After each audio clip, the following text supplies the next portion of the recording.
Time to get stoned over at Ferness, Quay with the ballasting. In real life, ballast goes down first and track is laid on top, but then in real life they don't hammer great big track pins through the sleepers to hold it down. Track also gets dirty of its own accord, but I'm going to have to simulate that, so I mask off the point moving parts and then spray everything with red oxide car primer, followed by a nice coat of rail mats sleeper grime. Where the masked bits are, I'll need to touch that up with a little touch-up pen or a brush of appropriate colour, just to cover up the shiny bits of the rails. Now, because the rails are also doing the point switching, I'll need to clean up the inside where the metal should touch of the point switch blades. Just a rub with a fibre pen is enough to do that. Bring it up nice and shiny, and all should be well.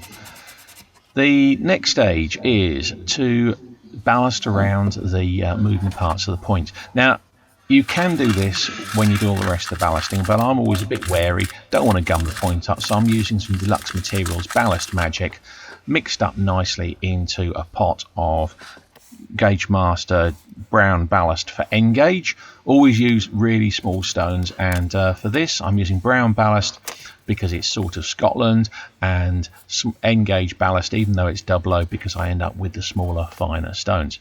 Anyway, mix it up with the ballast magic and then carefully apply it all the way around the moving parts of the point. It's pretty much the same process that I'm going to do around the rest of the layout. Sprinkle it on carefully, move it around with my fingers, and then tap the rails so it gets off the tops of the sleepers. Once I'm happy, I'll mist it with some water, really light mist, let it get damp, and that will activate the glue in the ballast magic and let it stick overnight. Once that's dried, it's back to doing the rest of the layout. More sprinkling of ballast all over the place, rubbing it down with my hand, and then tapping the rails with the back end of a brush so that I can get the ballast off the tops of the sleepers. You want this to look as neat as possible, especially on a tiny little layout. Neatness really does stand out. Ballast in place, I'm happy. Another mist with water, get everything nice and damp before moving on to a pot of watered down PVA. This is 50-50 mix of PVA and water with a couple of drops of washing up liquid in it to break the surface tension, and I just drop that over the damp ballast. Let that soak in all the way around and basically leave it overnight to do its work.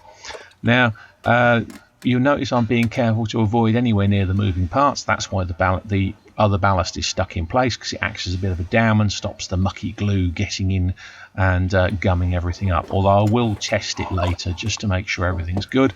It's fairly easy at this stage. If the points go over, then you'd be confident. And there we are, job done. All looking very nice and neat and suitably Scottish, so I can move on to thinking about some of the scenic aspects of the layout.